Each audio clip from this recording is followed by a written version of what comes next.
how can we build the case? So first of all, we talked about this a lot, but building those internal alliances. So again, speaking the language of each department to identify what's in it for them. So here's why you should care about partners. Here's how I can make your job easier, offer more transparency, etc.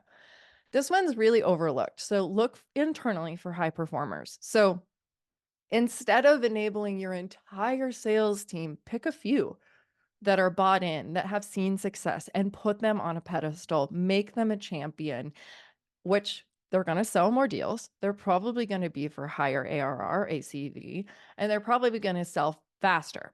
So your ask to them then can be, can you help me? Can you mentor other sales people? Can you help me make this a more company-wide initiative? I cannot stress this one enough, but this goes back to what Monique was just talking about. Come with facts, not feelings. As partner people, we need to remove the word I feel like from our vocabulary, because that is not how a CRO, a CFO, or even CMOs are running their business. So look at the numbers, look at the TAM, and talk in ways that they can make decisions. And then start small. So this is another thing we work with our customers on all the time. Instead of trying to partner with Salesforce at large, choose your niche, choose an industry, figure out your use case, and then lean in really significantly, because that's going to snowball. Instead of boiling the ocean, let's start small. So now we wanted to get really tactical, and Monique's going to finish us off here with what to actually ask of your ELT as you're making these cases.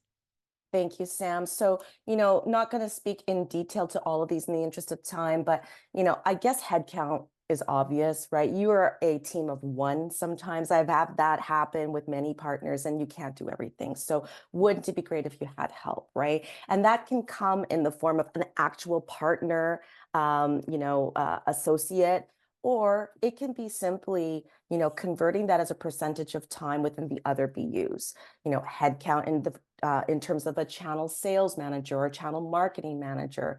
But if not that, then as an example I gave before, percentage of time within the existing marketing team or existing sales team towards Salesforce specific asset generation or sales activities. A seat at the table. Sam was a great example of that. She was SVP of partnerships. That gave her a huge voice, that gave visibility of the partnership to the entire organization. QBRs we already stressed for, and bringing an outsider just, sometimes, you may be having the ear of your ELT and think that's good enough, but when an outsider comes in and says somewhat similar things, it's heard differently, right? So the ISV leadership, it could be a third-party entity like a PDO to help support the dev build-out of your product team. Could be Invisory, it could be Get There, which is an entire consultancy firm that comes in and looks at risk and mitigating risk, right?